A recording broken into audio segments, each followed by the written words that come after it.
चेतावनी, रजाग्राफी की सभी रिपोर्ट्स तथ्य, खबरों और सबूतों पर आधारित होती हैं। हर रिपोर्ट के अंदर सबूत दिया जाता है। भारतीय संविधान के साथ साथ यूट्यूब के नियमों का भी पालन किया जाता है। इसलिए रजाग्राफी के खिलाफ चलाए जाने वाले किसी भी प्रोपेगेंडा में ना फंसे। सावधान रहें, समझदार बने।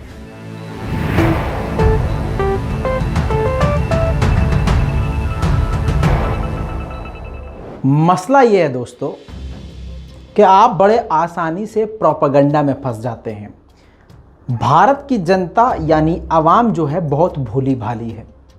इस भोली भाली जनता में कुछ परसेंट यानी कुछ मुट्ठी भर बड़े ख़तरनाक जहरीले लोग मौजूद हैं जिन्होंने पूरे देश में नफ़रत फैलाई हुई है, और वो सभी सब बीजेपी और आरएसएस के हैं।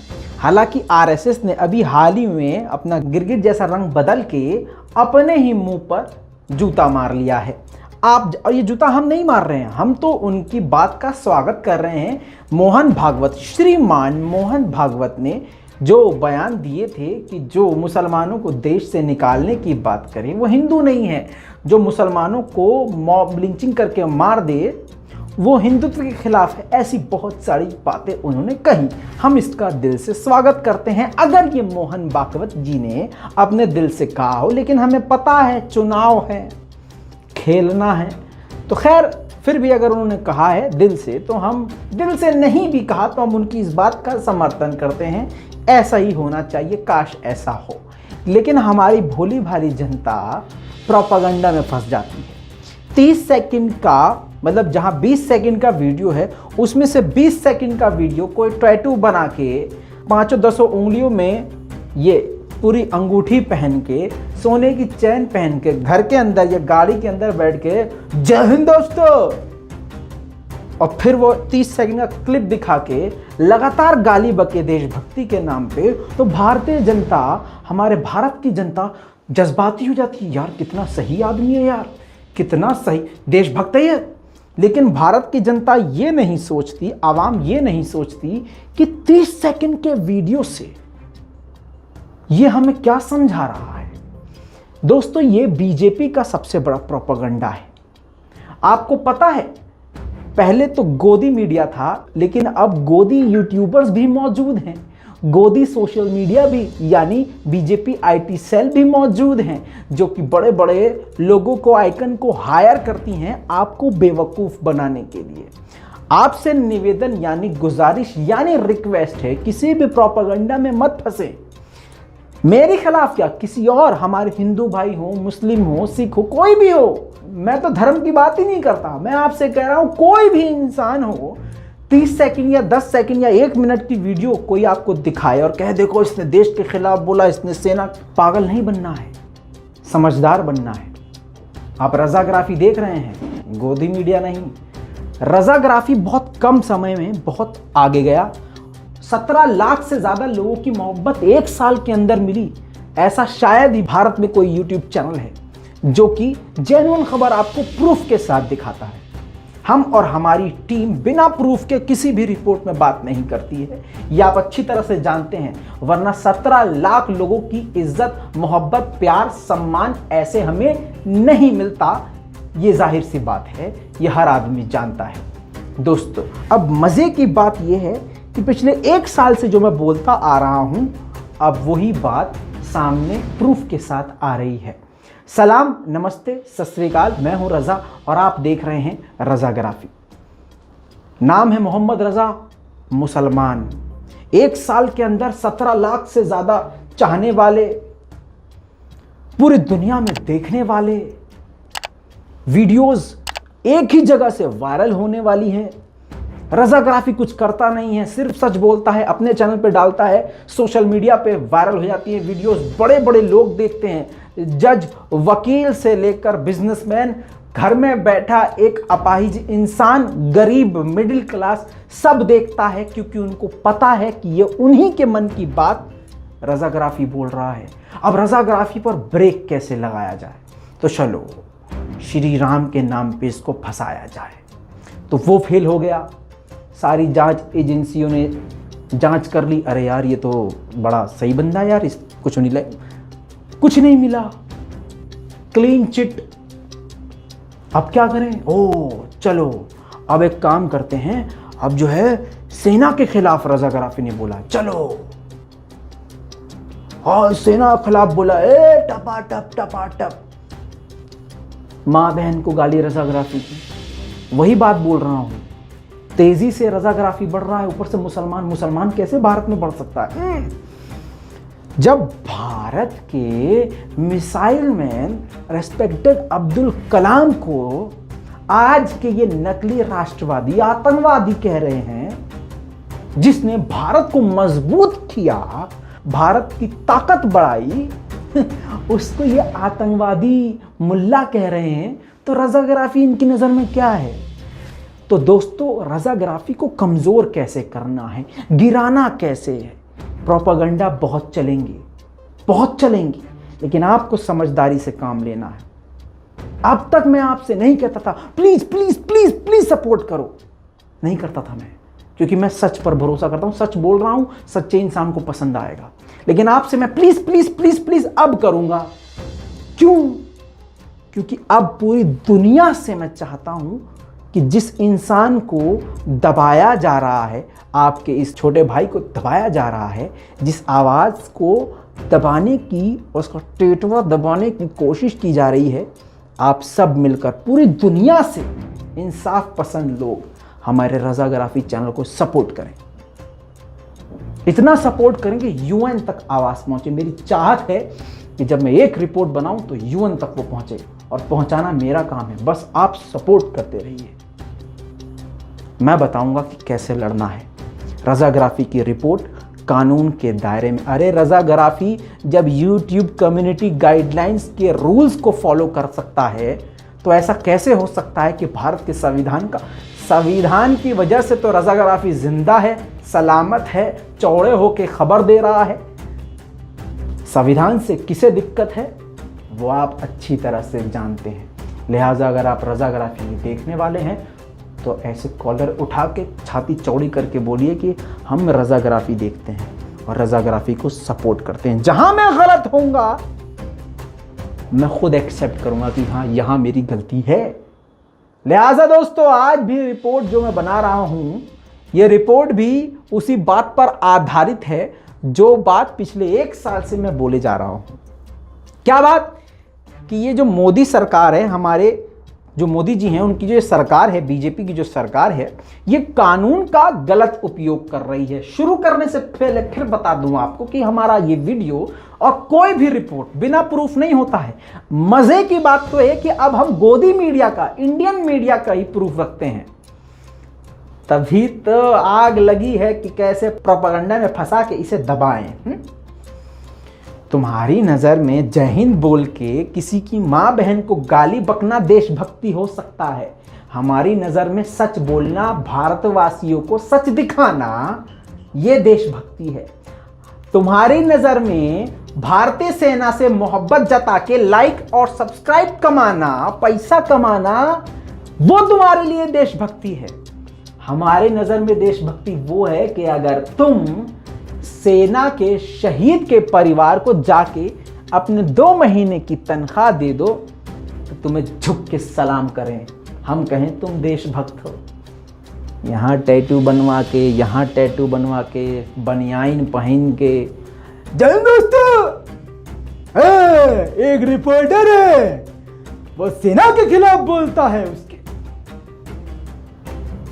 अबे चमन लाल, सेना अगर ना होती तो पाकिस्तान हो या चीन हो या पड़ोस का कोई और मुल्क हो, दिल्ली में आके कब्जा कर चुका होता चमनलाल चौरसिया। समझ में आई? टैटू बना के कूल दिख सकते हो, लेकिन तुम्हारी आंखों में सुअर का बाल सबको नजर आता है। आई बात समझ में? लिहाजा प्रोपेगेंडा तुम जितना चलाओगे उतना जो है हमारा ही फायदा है। करो प्रोपेगेंडा तुम, लेकिन हम तुम्हारा नाम नहीं लेंगे। क्यों पता है? क्योंकि तुम्हारी औकात नहीं है ये। ठीक है? 17 लाख लोगों की ताकत है मेरे साथ और दुआएं हैं। तुम्हारे साथ कौन है? गाली बकने वाले, गालियों को पसंद करने वाले, मुसलमानों के खून के प्यासे हैं, SC ST OBC वालों को दबाने वाले हैं। करो करो करो, बहुत बढ़िया।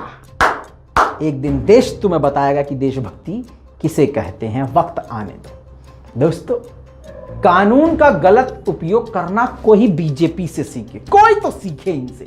आज वही रिपोर्ट प्रूफ के साथ पेश कर रहा हूं। दोस्तों, ज्यादा वक्त नहीं लूंगा। एक सबसे ज्यादा जो केस है, एक जो धारा है जिसका सबसे ज्यादा उपयोग किया गया है बीजेपी सरकार के द्वारा, वो है राजद्रोह, देशद्रोह। अब उस पर सुप्रीम कोर्ट ने खुद थक हार के सवाल खड़ा कर दिया है कि भाई साहब, ये राजद्रोह का मामला क्या है। अंग्रेजों ने इस कानून को 2009 में खुद ही खत्म कर दिया अपने देश में, और अंग्रेजों के वक्त का बनाया हुआ कानून तुम अभी तक चलाए पड़े हो। ऐसा कैसे भैया? अच्छा, ये खबर मैं नहीं हूं, अभी फिर से गालियां वालियां बकने लगे, कोई क्लिप काट के प्रोपेगेंडा रन करें। इससे पहले प्रूफ लगा देते हैं। ये देखिए, दैनिक भास्कर का प्रूफ। वाह, वह बहुत बढ़िया मेरे एडिटर, वाह, कमाल कर दिया भाई। अब धोएंगे इनको। क्या लिखा है? राजद्रोह के केस पर सुप्रीम कोर्ट का सवाल। कहा, यह अंग्रेजों के जमाने का कानून आजादी के 75 साल बाद भी देश में इसका क्या काम, खत्म क्यों नहीं कर देते? अरे बाप रे बाप, अगर इसको खत्म कर देंगे तो बीजेपी वाले जीतेंगे कैसे? चुनाव में सबसे ज्यादा फायदा इसी से उठाया जाता है, फर्जी केस। और दोस्तों, ये कोई नई बात नहीं है, अभी आपको सब बताने वाला हूं। रिपोर्ट बहुत लंबी है, 2 बड़ी बड़ी रिपोर्ट्स हैं, दोनों के लिंक्स एज अ प्रूफ मैं नीचे डाल रहा हूं, क्योंकि भैया हमारी वीडियो और वकील भी देखते हैं और अल्हम्दुलिल्लाह जजेस भी देखते हैं। पता है, लेकिन हम नाम नहीं रिवील कर सकते, लेकिन जज तक देखते हैं, अधिकारी तक देखते हैं रजाग्राफी को। गाली बकने वाले, बिना प्रूफ और बिना तथ्य के बात करने वालों को कोई नहीं देखता, थूकते हैं लोग, समझे? अब देखिए दोस्तों, लिंक डिस्क्रिप्शन में मौजूद है, लेकिन शॉर्ट में आपको बताऊंगा। सुप्रीम कोर्ट, माननीय सुप्रीम कोर्ट ने 2 अहम बातें कही हैं। अब उसको मैं फुल स्क्रीन लगाना चाहता हूं। प्रूफ चाहिए होता है ना? हाँ बेटा, लगा दो जरा प्रूफ फुल स्क्रीन। देखिए, राजद्रोह के कानून पर कोर्ट की 2 बेहद तल्ख टिप्पणियां। पहली टिप्पणी है, बड़ई के हाथ में कुल्हाड़ी। चीफ जस्टिस NV रमना की 3 जजों वाली बेंच ने कहा है कि राजद्रोह की धारा 124A का बहुत ज्यादा गलत इस्तेमाल हो रहा है। यह ऐसा है कि किसी बढ़ई को लकड़ी काटने के लिए कुल्हाड़ी दे दी गई हो और वो इसका इस्तेमाल पूरा जंगल काटने के लिए कर रहा हो। इस कानून का ऐसा असर पड़ रहा है, अगर कोई पुलिस वाला किसी गांव में किसी को फंसाना चाहता है तो वो इस कानून का इस्तेमाल करता है। लोग डरे हुए हैं। दोस्तों, यह बहुत बड़ी बात है। यह रजाग्राफी नहीं बोल रहा है, हालांकि जबान रजाग्राफी वाली है, क्योंकि भारत के संविधान को रजा अच्छी तरह से जानता है और रजाग्राफी तथ्यों पर ही बात करता है। कोर्ट ने, माननीय सुप्रीम कोर्ट ने बता दिया है कि तुम का मतलब दे दे जो कर रहा था ना उसको, हाँ, उसकी सरकार को बोला है कि तुमने इसका गलत इस्तेमाल किया है और लगातार कर रहे हो, लोग डरे हुए, और यही जमीनी हकीकत है, ये आप भी जानते हैं। दूसरी देखिए बात, दूसरी कौन सी बात बोलिए आपके स्क्रीन पर? गांधी जी को दबाने के लिए भी ऐसे ही कानून का इस्तेमाल हुआ था। विवाद यह है कि क्या यह कॉलोनियल है? इसी तरह का कानून महात्मा गांधी को चुप कराने के लिए अंग्रेजों ने इस्तेमाल किया था। इसी कानून के जरिए आजादी के आंदोलन को दबाने की कोशिश की गई थी।